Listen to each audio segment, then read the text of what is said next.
This is the X-Zone Broadcast Network, broadcasting worldwide on broadcast affiliates and satellite program providers, including CNN Broadcast Network, Sirius Satellite Network, Star Media, Good News Radio Network, Angel Broadcast Network, Wiki Broadcast Network, and WPBN TV. For more information on the X-Zone Broadcast Network, visit us at www.xzbn.net.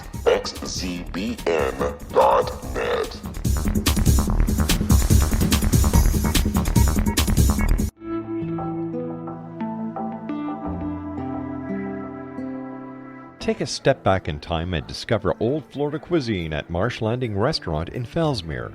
Enjoy delicacies such as frog legs, gator tail, catfish, and swamp cabbage, or enjoy the more traditional cuisine like hand-cut Angus steaks, ribs, and seafood. Join us for breakfast with a southern flair featuring sweet potato pancakes, biscuits and gravy, and much more. Planning a party? Marsh Landing's private dining room can accommodate groups from 8 to 80 people. While you're visiting, enjoy the historic pictures, artifacts, and stories that line the walls. Marsh Landing is truly a unique experience. Marsh Landing Restaurant, 44 North Broadway in historic Fellsmere, or visit marshlandingrestaurant.com. Marsh Landing, Old Florida cuisine at its best.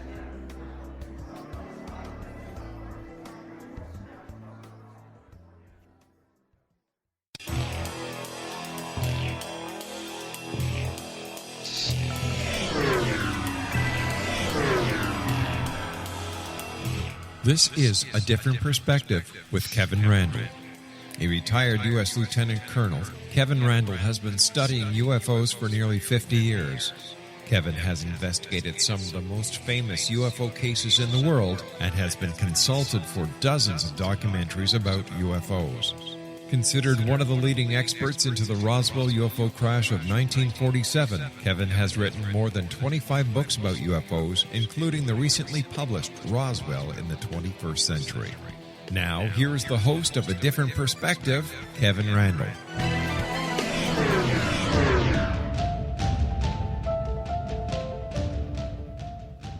And good evening. We have returned once again. Welcome to the final broadcast of A Different Perspective for 2016.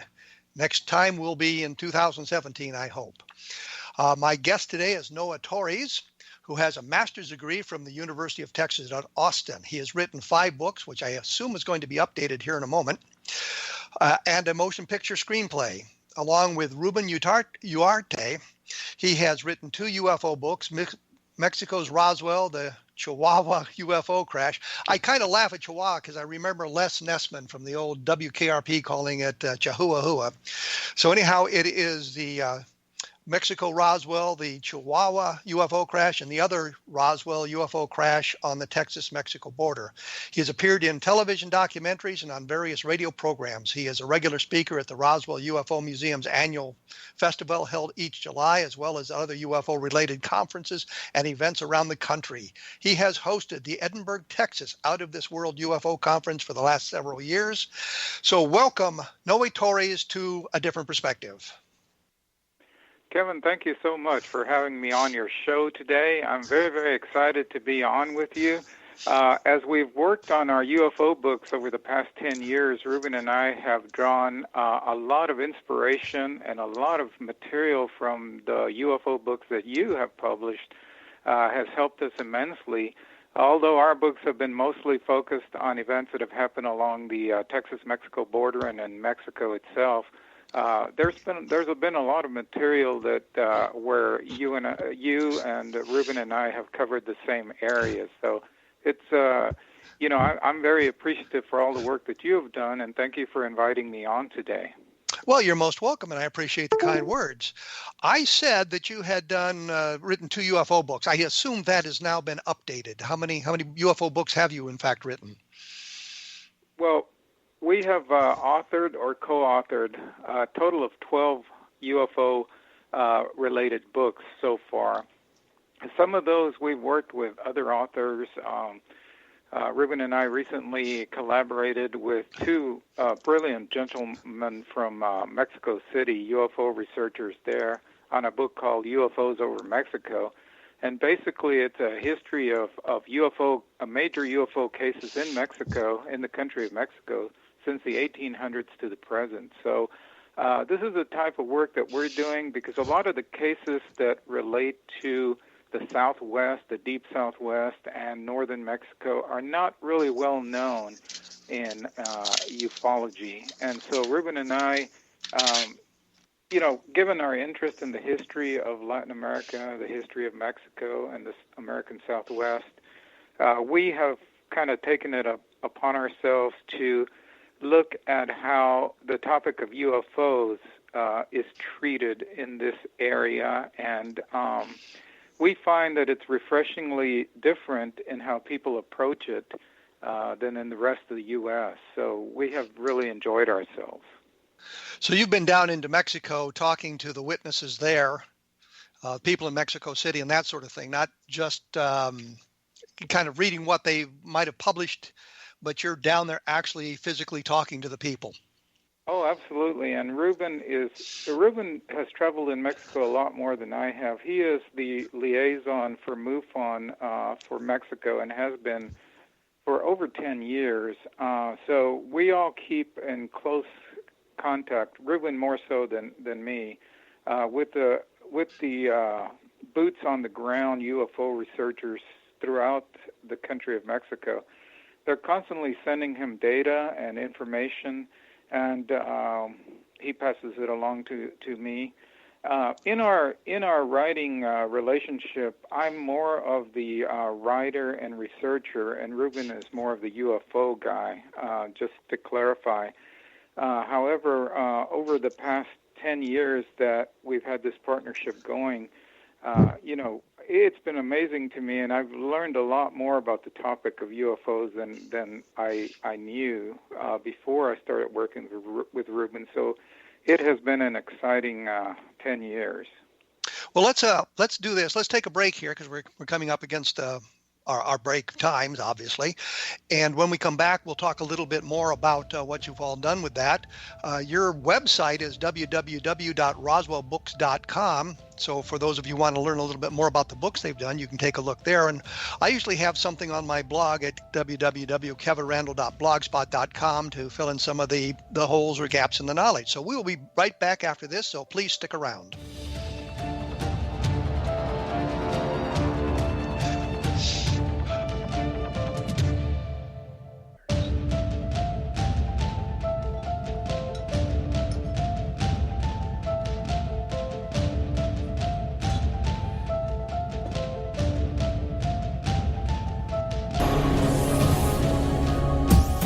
This is the X-Zone Broadcast Network, broadcasting worldwide on broadcast affiliates and satellite program providers, including CNN Broadcast Network, Sirius Satellite Network, Star Media, Good News Radio Network, Angel Broadcast Network, Wiki Broadcast Network, and WPBN TV. For more information on the X-Zone Broadcast Network, visit us at www.xzbn.net.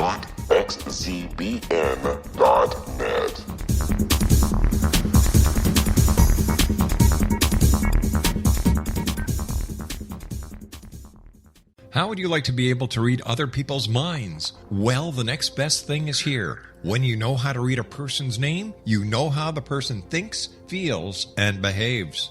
Each letter in our name holds a key to unlock our true essence. Our name contains both our gifts and challenges in this lifetime. Mnemology science discovers personality secrets hidden in the placement of the letters of our names, including the first and last impression people remember about us. Sharon shows us how to interpret the arrangement of letters as outlined in her book, Know the Name, Know the Person. Sharon Lynn Wyeth created mnemology science after 18 years of research and testing her theories, and has supported thousands of people around the world in understanding themselves and others better. You'll enjoy Sharon's unique teachings as she shares her system to learn the gifts behind your given birth name. Even if you don't like your birth name, there are jewels in this book. If you're thinking of changing your name, ready to name your child, or wanting to get along better with others, this is the book for you. If you'd like to improve your relationships and change your life for the better, get the book today, Know the Name, Know the Person, or visit www.knowthename.com. That's www.knowthename.com.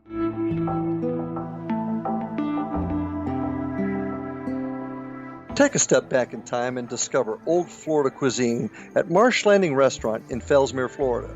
Enjoy delicacies such as frog legs, gator tail, catfish, and swamp cabbage, or enjoy the more traditional cuisine such as hand-cut Angus steaks, ribs, and seafood. Join us for breakfast with a southern flair featuring sweet potato pancakes, biscuits and gravy, and much more. Planning a party? Marsh Landing's private dining rooms can accommodate groups from 8 to 80 people. While you visit, enjoy the historic pictures, artifacts, and stories that line the walls. Marsh Landing is truly a unique experience. Marsh Landing Restaurant, 44 North Broadway in historic downtown Fellsmere, or visit marshlandingrestaurant.com. Marsh Landing, old Florida cuisine at its best.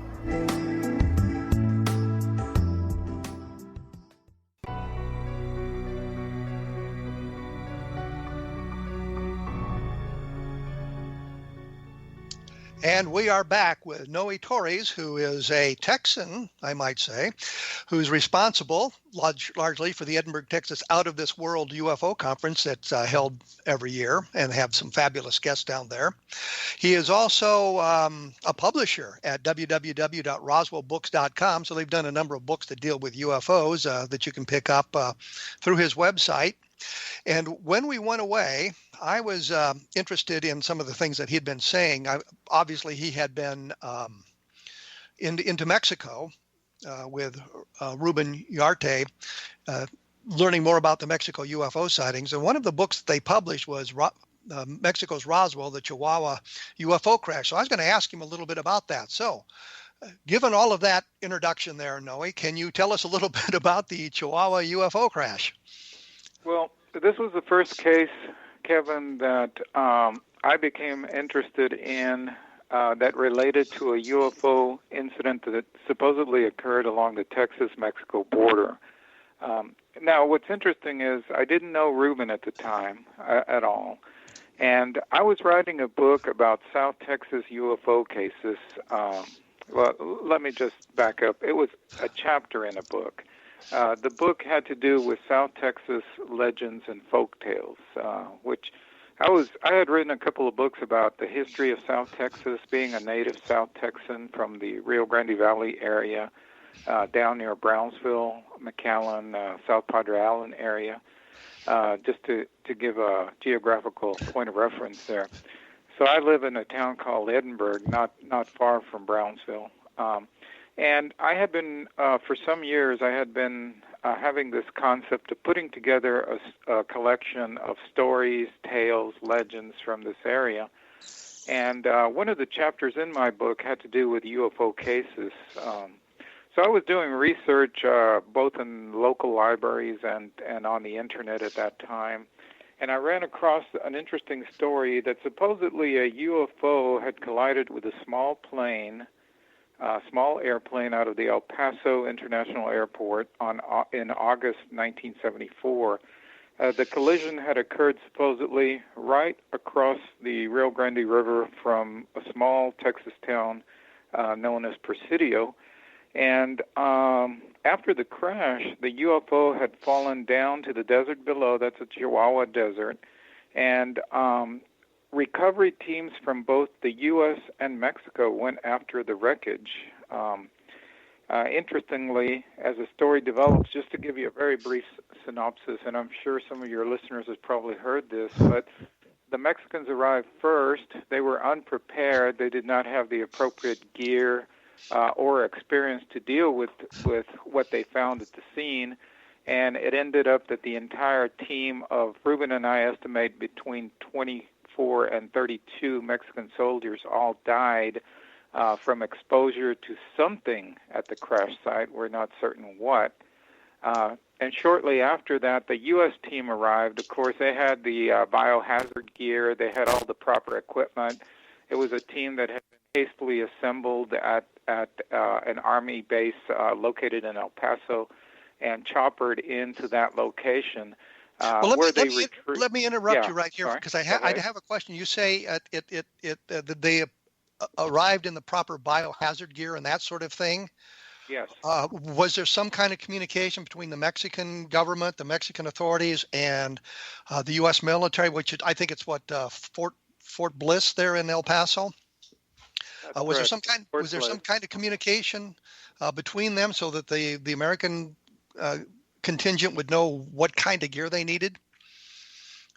Well, they had been tracking this object on the U.S. side.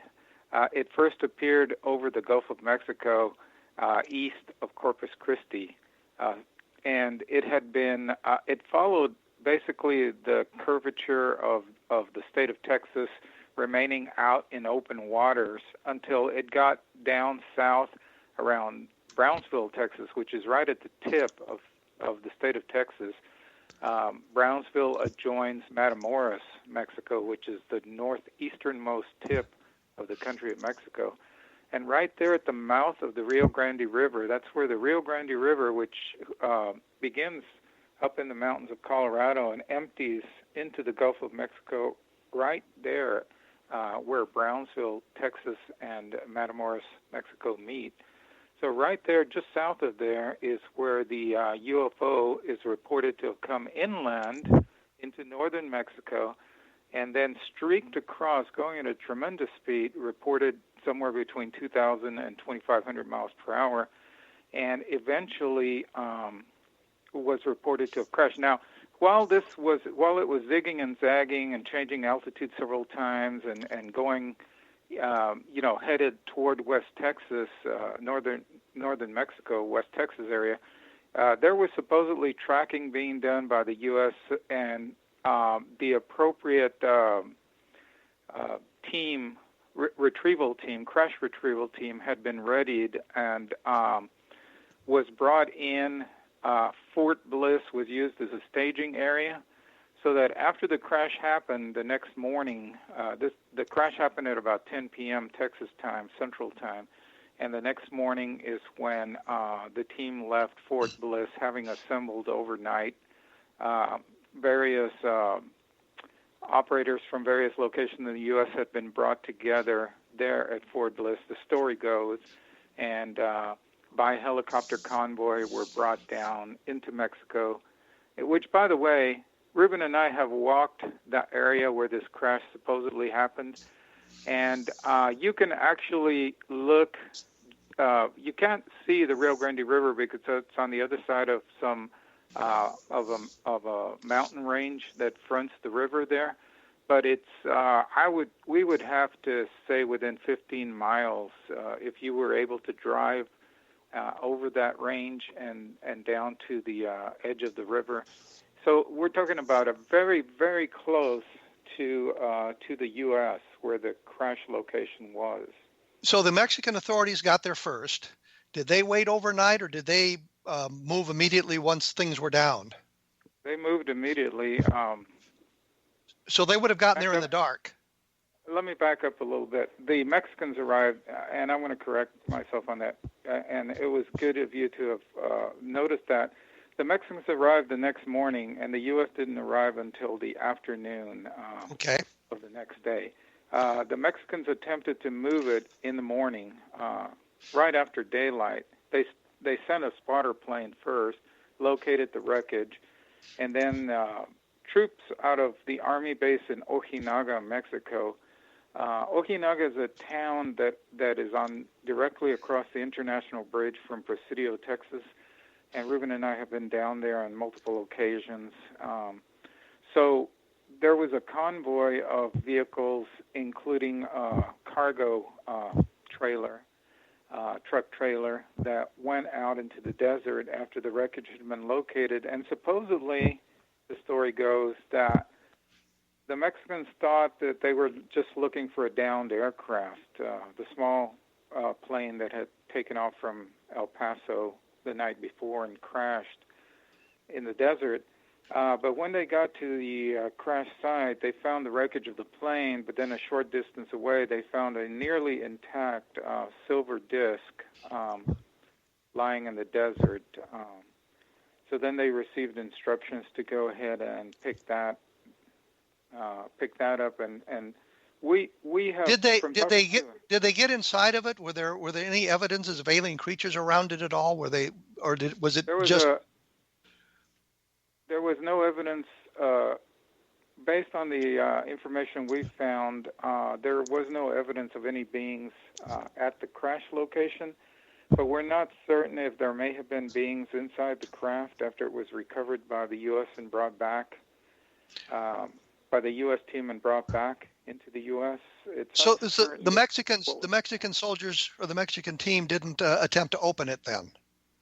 They did not attempt to open it from the information we have, but they did. They were instructed to bring it back to base. From that location, which Ruben and I have visited, and it's really rugged. There's literally nothing out there. It's just open desert. And we've walked that area, and from there, it would be almost as close to go to the big Air Force base in Chihuahua, Mexico, Chihuahua City, as it would be to go back to the Army base in Ojinaga along the Texas border. So in talking to our counterparts in Mexico, there's a feeling that the recovery team from Mexico may have actually headed over to Chihuahua. This being considered an Air Force matter, probably it's likely that they were instructed to deliver it to the Mexican Air Force at their base in Chihuahua. So they were able to load. They were able to load the craft on their equipment there and start the convoy back, or to the Air Force base there in Chihuahua.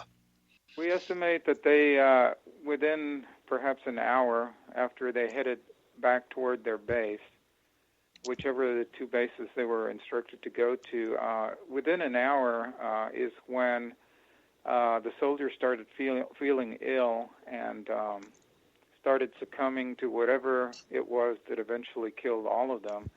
When the U.S. reconnaissance planes and satellites overlooked the area moments later, then they saw bodies fallen from the jeeps, some of them partially in the jeep still and hanging out somewhere in the desert, lying in the sand. It had, the indications were that something acted fairly rapidly at about the same time on all the men. Were there any civilians in the area? Or was this open area? No, having been in that area, you can drive, using an all-terrain vehicle, you can drive an hour or two and not see any signs of life whatsoever. So there were no civilian casualties then? Not that we know of. We think it was all soldiers. Okay, so the convoy is now obviously stopped. Right. The U.S. is aware of this, and we get back to the original question: was there communication between the Mexican authorities and the American authorities, or did the American authorities sort of usurp the Mexican government? Well, there's a lot of debate about that. It goes all the way along the spectrum from the U.S. had secret agreements in the case of, because we had a lot of our rocket technology and so forth that crash landed in northern Mexico. Those are documented cases. So that we had some kind of agreement to go in and recover our stuff if it fell in Mexico. And that had been exercised over the years.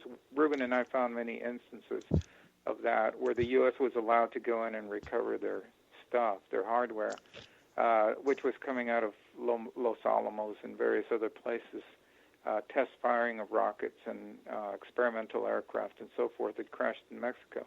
So the cover could have been that there was one of ours. So what you're saying is there is sort of a historical precedent for the U.S. Authorities coming in. There was definitely a documented historical precedent for this happening. Well, but there are people who feel that wasn't it at all. We're going to have to take another quick break here, believe it or not. up against the time limit. When we come back, we're going to get a little bit deeper into the story of the UFO crash in Chihuahua with Noe Torres, whose website is www.roswellbooks.com, and you can find his book, Mexico's Roswell, the Chihuahua UFO Crash there, and other books about the topic. We will be back in just a few moments.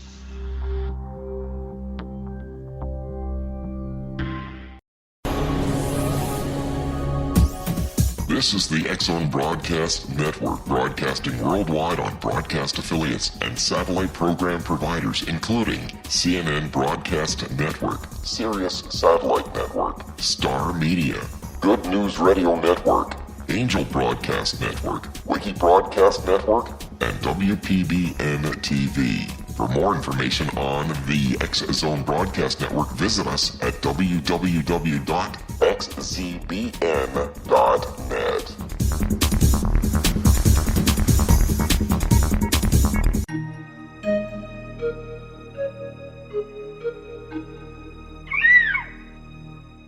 While science pursues fact, magic accesses the quantum level, bridging random facts to form truth. As long as science and magic remain separate and polarized, the truth cannot be known.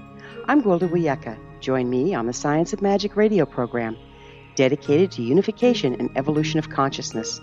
During each episode, I'll be speaking with experienced and respected scientists and mystics. From astrologers to astronomers, from medical doctors to shaman, the scientific method to dowsing and intuition, we'll weave together information from seemingly divergent practices to promote unity and enlightenment. Join me, Gwilda Wiyaka, and the Science of Magic right here on the Mutual Broadcast Network. For more information, visit www.thescienceofmagic.net. Gibbs A. Williams, Ph.D., is a practicing psychoanalyst, supervisor, researcher, and author in New York City. Much of his life has been dedicated to understanding nature and the uses of meaningful coincidences or synchronicities. His radical and original non-Jungian, non-mystical, non-magical theory of synchronicities illuminates much of the fog surrounding this challenging and perplexing topic. His ideas and manners are fresh, presented in a style that is both entertaining and highly informative. He is also an expert on crisis intervention, specially focused on violence reduction for the police and citizens, mastering anxiety, frustration, and stress without the use of medication, and effectively preventing and treating heroin addiction. Dr. Williams can be contacted at his email address at gwwilliamsny11@aol.com or visit his website at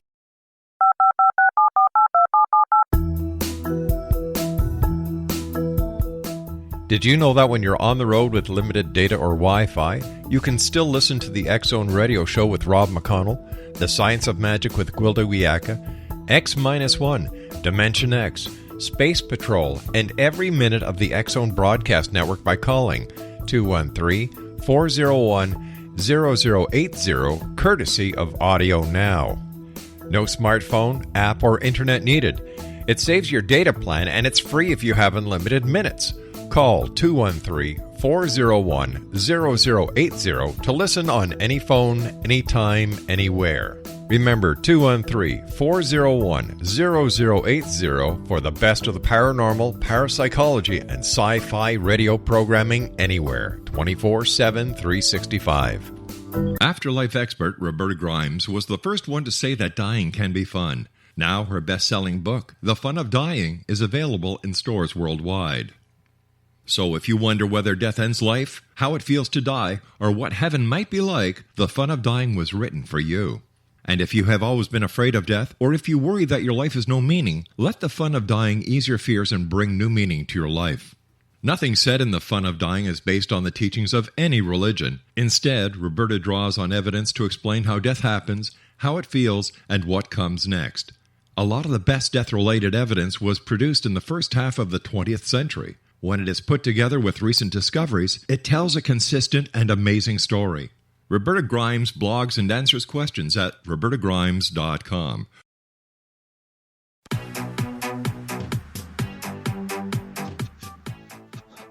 And we have returned with Noe Torres about UFOs, obviously. We were talking about Mexico's Roswell UFO crash at in Chihuahua.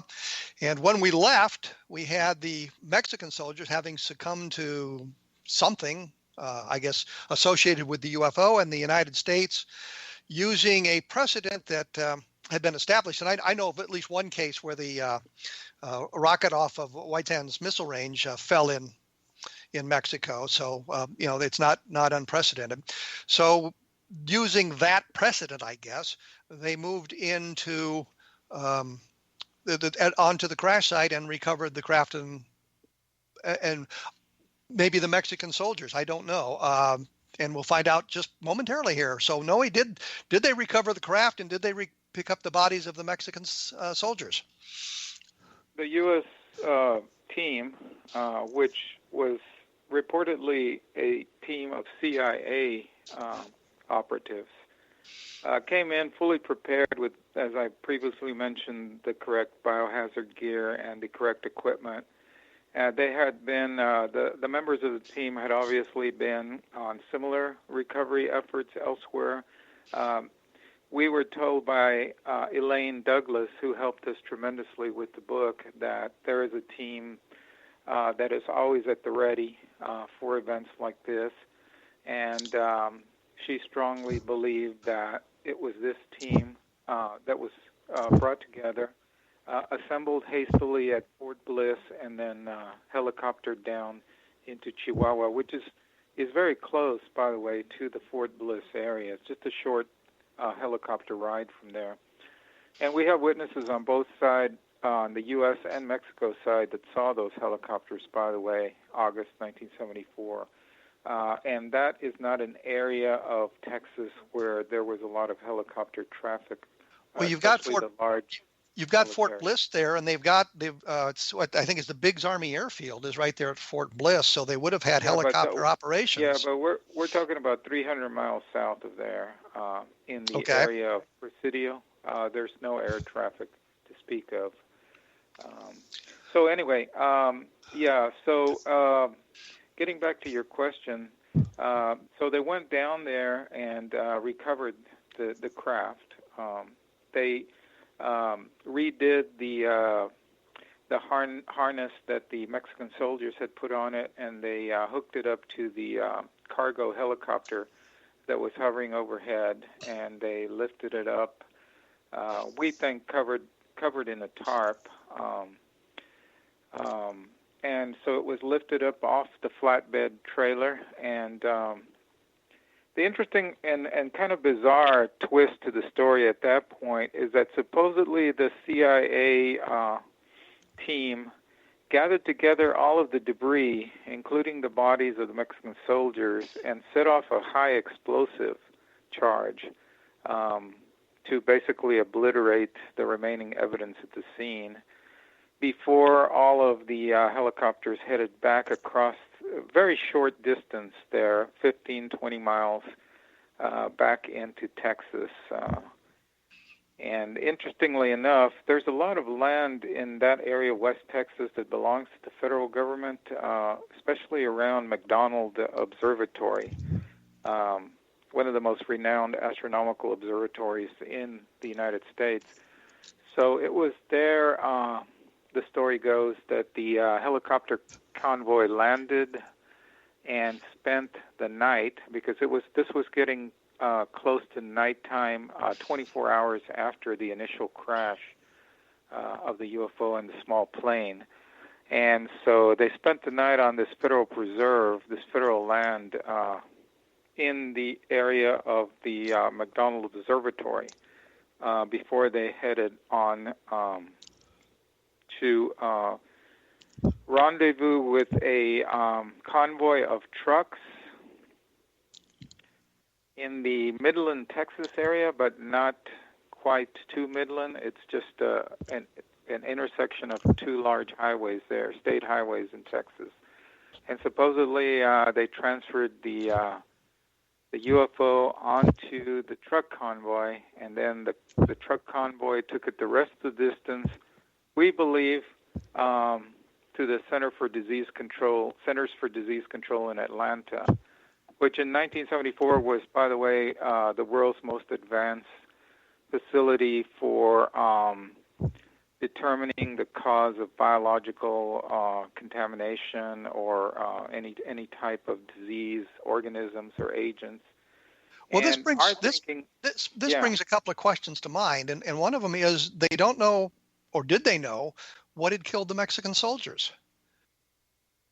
They did not know, and so we believe that the U.S. maintained the recovery team maintained their their practices of keeping themselves safe from exposure to this. Whatever it was that killed the soldiers. They're driving this thing across the United States. What sort of precautions did they take to make sure that they didn't affect citizens on the way? There was there were procedures in place for how NASA would handle a spacecraft or object that came down to the Earth's atmosphere and might be contaminated.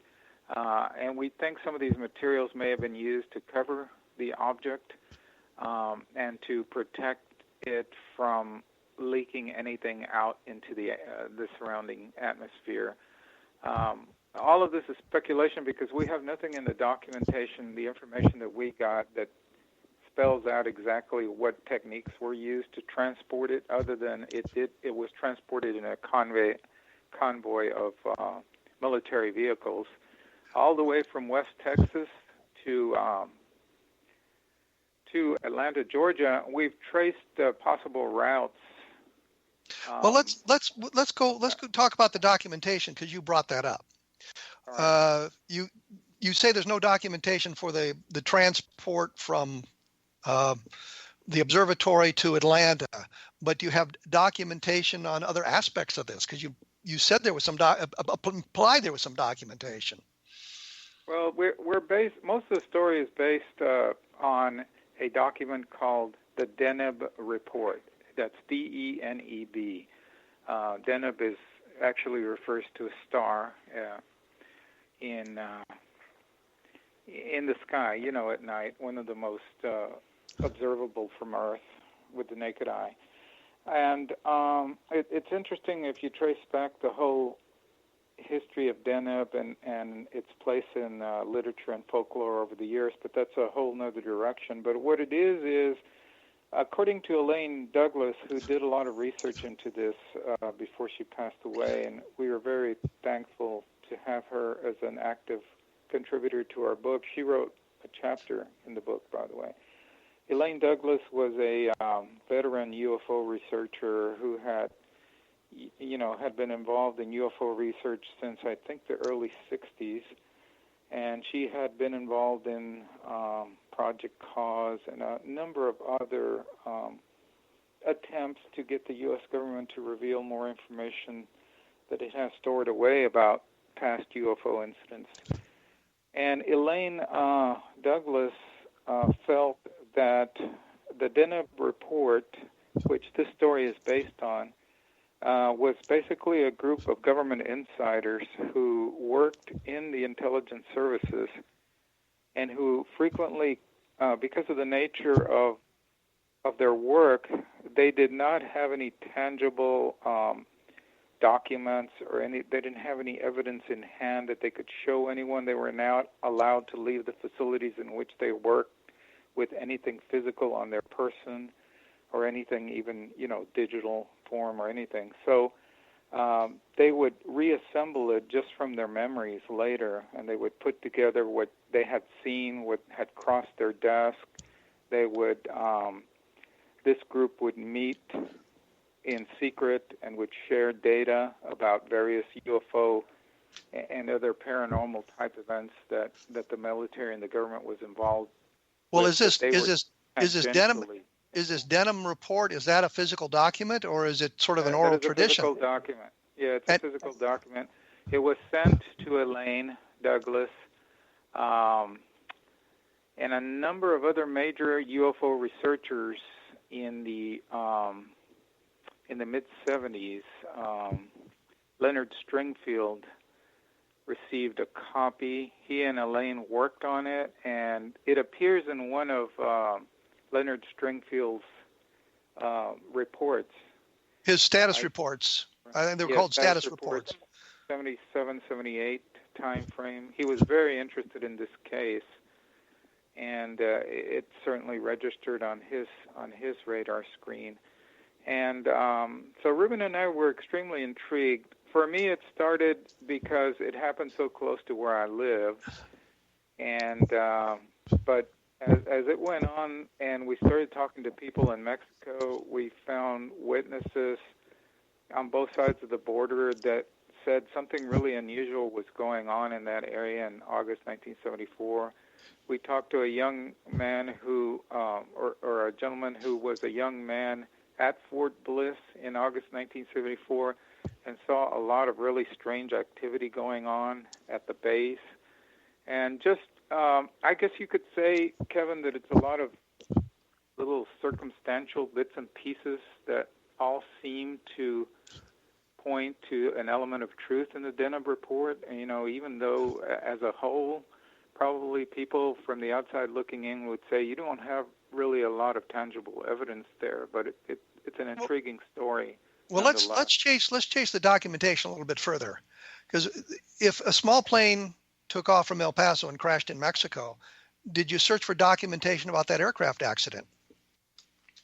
Well, here's the deal. 1974, and we talked to our counterparts in the civilian UFO researchers in Mexico, have been very, very helpful with this. But what the deal is that in 1974, there was a lot of airplane traffic in the El Paso area. Some of it were legal flights, and some of them were flying under the radar screen, let's put it that way, with shipments of illegal drugs. And so all attempts have failed to try to find any documentation about who might have been flying that plane. We don't have a good fix on that. We did, interestingly enough, we went down with the History Channel, Ruben and I. There's been 2 or 3 documentaries done on this. Actually, there's been 2, and then the third one was put together from pieces of the first 2 about this incident. And we went down there with the History Channel to the crash site, to the area of the crash site, and we found the crash of a small plane in the desert right about where the Denham document would indicate that it might have taken place. In fact, some of in a nearby village, a small town called Coyame, I think the current population's like 500. So we had some people that told us that they remember something about a crash in the 70s out. And so one of them took us out there, and sure enough, there were pieces of the small plane out in the desert. Well, we're going to have to take another quick break here, given the timing of everything. When we come back, we'll follow up a little bit more on this case and see if there's anything that happened after the convoy arrived in Atlanta that we might be able to speculate about. As I say, if you want to learn more about this, take a look at www.roswellbooks.com, and we'll have more about this as well on www.kevinrandle.blogspot.com. So we will come back after the break, so please stick around. This is the X-Zone Broadcast Network, broadcasting worldwide on broadcast affiliates and satellite program providers, including CNN Broadcast Network, Sirius Satellite Network, Star Media, Good News Radio Network, Angel Broadcast Network, Wiki Broadcast Network, and WPBN TV. For more information on the X-Zone Broadcast Network, visit us at www.xzbn.net.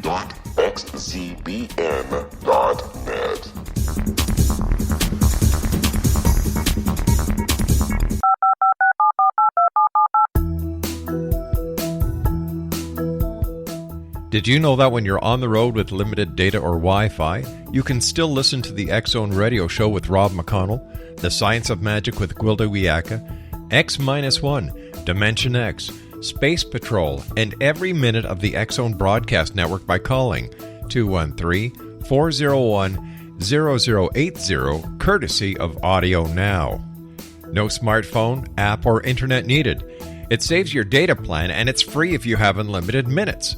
Call 213-401-0080 to listen on any phone, anytime, anywhere. Remember 213-401-0080 for the best of the paranormal, parapsychology, and sci-fi radio programming anywhere, 24/7, 365.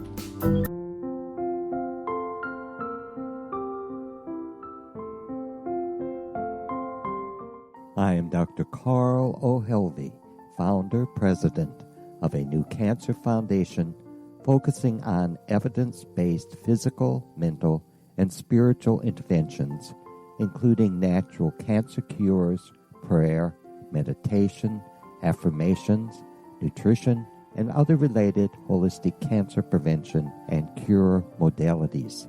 These are used in cancer education, research, and financing care. I ask for your help to continue this important work by donating at www.holisticcancerfoundation.com.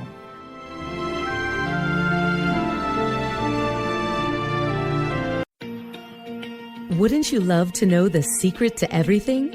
Well then, meet Dr. Kimberly McGeorge and her cutting-edge breakthrough knowledge that combines science with possibility. Dr. Kimberly brings real-life answers and healing to those open to alternative solutions. She teaches solution-based programs and classes that will change all areas of your life forever. Specializing in conscious creation, intuitive readings, and energy medicine, you can rapidly shift health, relationships, business, and money and abundance challenges quickly. Receive her best-selling book, Secret to Everything, at no cost by going to secrettoeverything.com/X-Zone. That's right, transformation can start now.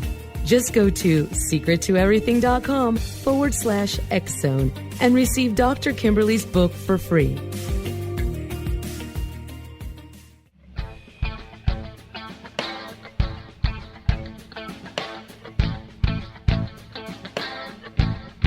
What Happened in Benghazi is revealed by Nicholas Genix, author of Obama, Islam, and Benghazi. He informs the American people that President Obama deceived them by advocating a strong foreign policy prior to the 2012 presidential election, and Hillary Clinton supported this deception.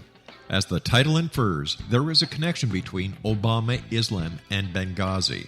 Ample evidence informs Americans that Obama's early indoctrination in the Quran developed an affinity for Islam, why the Quran is the source of discontent in many countries, and why the Obama foreign policy deception led to poor military action and caused the loss of American lives in Benghazi. Genix provides 36 questions for the Select Committee on Benghazi to validate if Americans are justified to mistrust President Obama and Hillary Clinton. An overview of Obama, Islam, and Benghazi is presented on the website www.futureofgodamen.com. That's www.futureofgodamen.com. You're listening to the X-Zone Broadcast Network, www.xzbn.net. And we are back with Noe Torres, who is the force behind RoswellBooks.com. Take a look at that. And we were talking about the Chihuahua UFO crash. And we noticed that Noe had said that the recovery team had detonated the area, or it caused an explosion. And I guess that was the truck convoy that was going away, that they kind of blew all that stuff up. And he said they'd found an airplane, but that would have been located some miles away, so they didn't bother with that kind of wreckage. I think Noe can probably clarify that much better than I did if I haven't clarified it enough.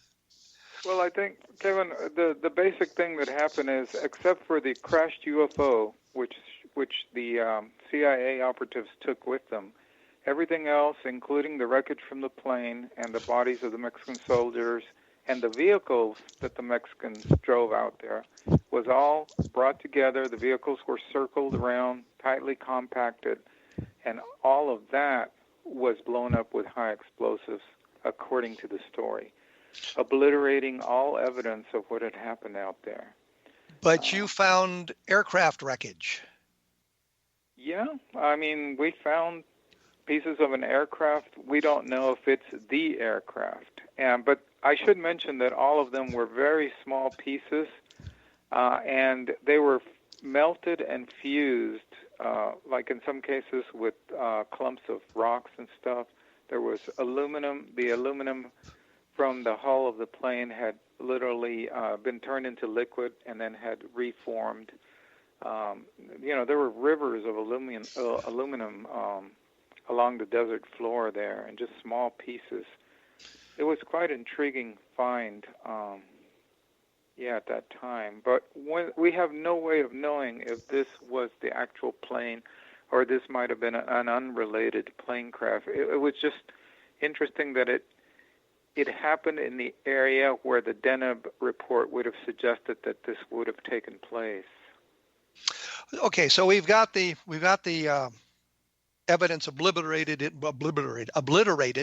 in Mexico, and we have the convoy going to Atlanta. So, right. Do we know what happened once it got to Atlanta?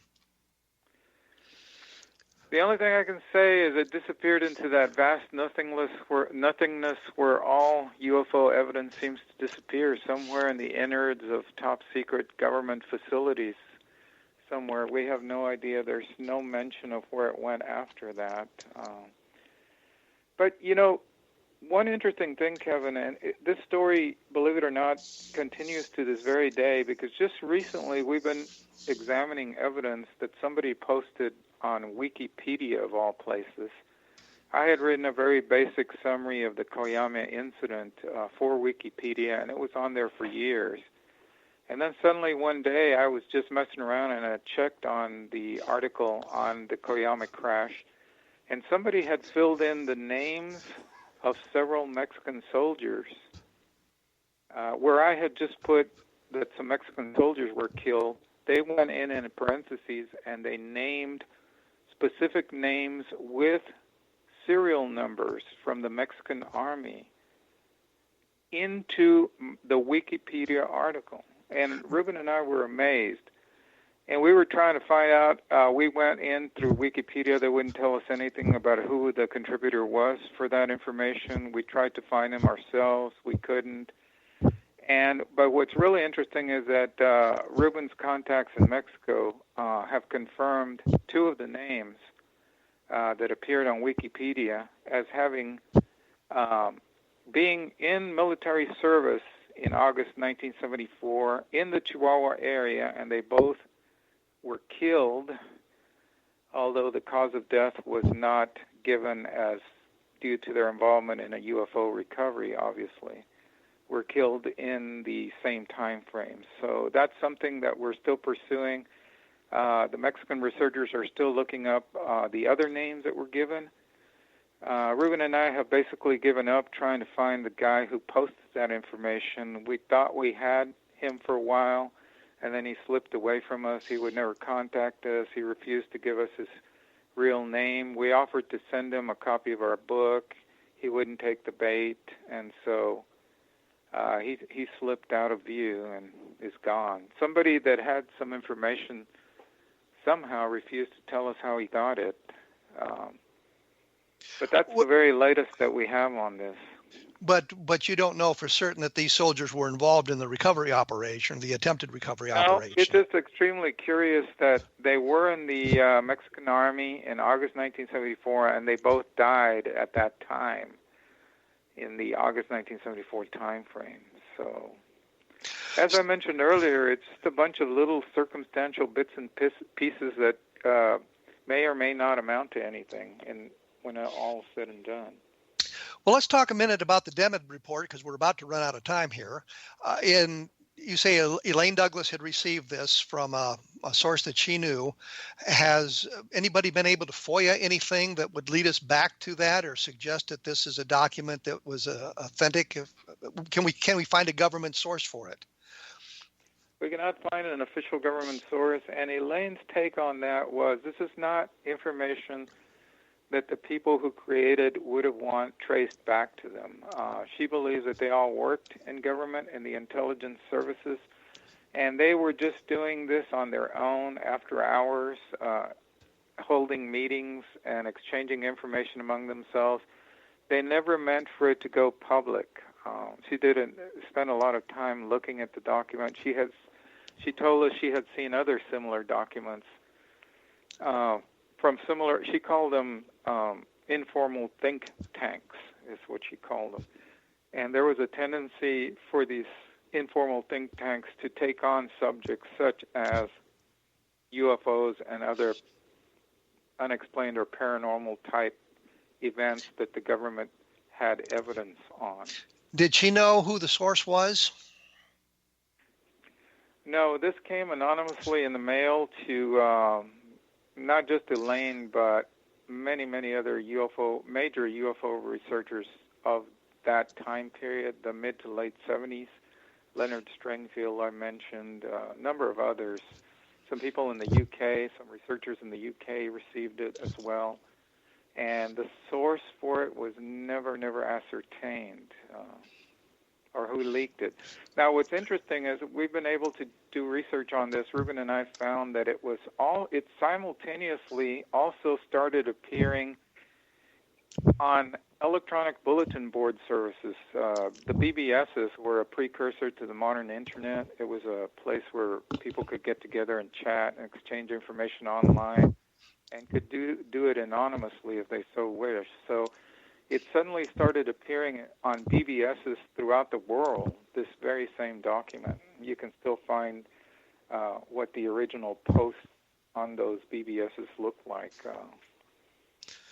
Was there anything in the document that led you to the crash you're talking about? Was there something specific that led to that crash that could be confirmed at all? Any information that we could verify?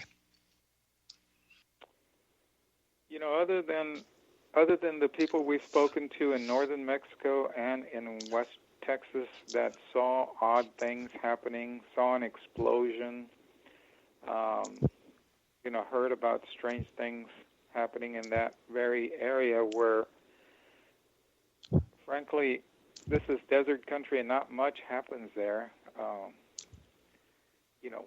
at least in that time period. So, yeah, other than that and the other things I've mentioned, it's really not, we're still trying to find out more.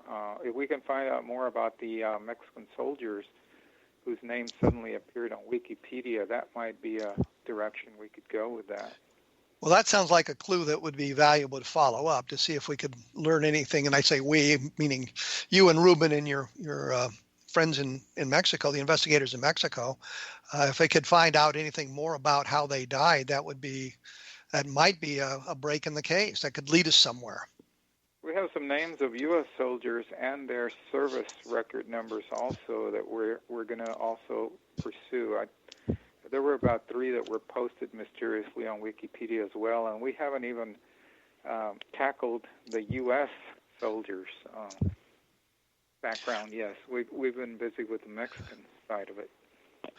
Was there? I think you said it was staged out of Fort Bliss. Wouldn't there be a base closer than Fort Bliss to this location on the U.S. side?